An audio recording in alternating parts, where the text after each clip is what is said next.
दिल्ली में आज भी हवा का मेयार इंतहाई खराब जुमरे में है। गुज़िश्ता दिनों दिवाली के मौके पर पटाखों के सबब आलूदगी में इजाफा देखा गया, जिसके असरात अब भी दिखाई दे रहे हैं। आज दिल्ली में एयर क्वालिटी इंडेक्स 436 दर्ज किया गया। दिल्ली वालों को हवा की आलूदगी की वजह से आंखों में जलन और सांस लेने में दिक्कतों का सामना है।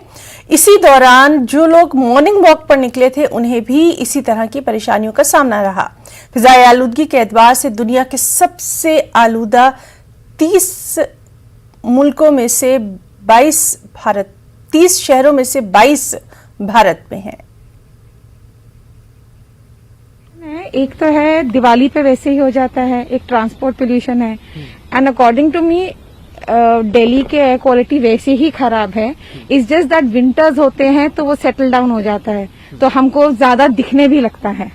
आज थोड़ा कम फील हुआ, लेकिन अभी 2 दिन पहले या कल ले लो आप, तो कल से आज थोड़ा कम है, लेकिन कल बहुत ज्यादा था, परसों ही बहुत ज्यादा था। सर और ये ऐसे सांस लेने में प्रॉब्लम हो रही है। जैसे पहले तो ऐसा था कि हल्का सा ऐसे मास्क कर लेते, ठीक रहता, नॉर्मल लगता, लेकिन अभी जैसे बिल्कुल भी सांस नहीं ले पा रहे, जैसे ऐसे एकदम से कफ टाइप आ रहा है, तो थूकने में ऐसे दिख रहा है, मतलब थोड़ा ब्लैक वगैरह, तो वो दिक्कत हो रही है। और सुबह पूरा धुंध रह रहा है।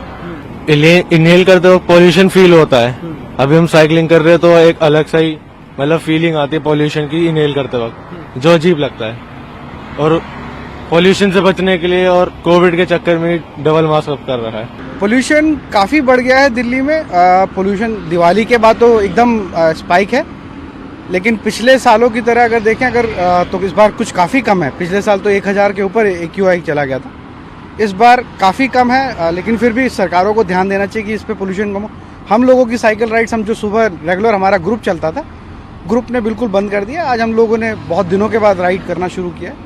पोल्यूशन का आंखों में आंसू आना और सांस जो है दम घुटना, और ये जो है एक निशानी है कि जिससे आदमी के फेफड़े जो है एकदम ख़राब हो जाते हैं और आदमी को सांस लेने में काफ़ी प्रॉब्लम आती है। तो मैं तो ये चाहूँगा कि लोग जो है ना, हमें भी डॉक्टर भी कहते हैं कि आप घर से बाहर ना निकलिए, लेकिन दूसरी तरफ हम अपना हेल्थ भी देखते हैं।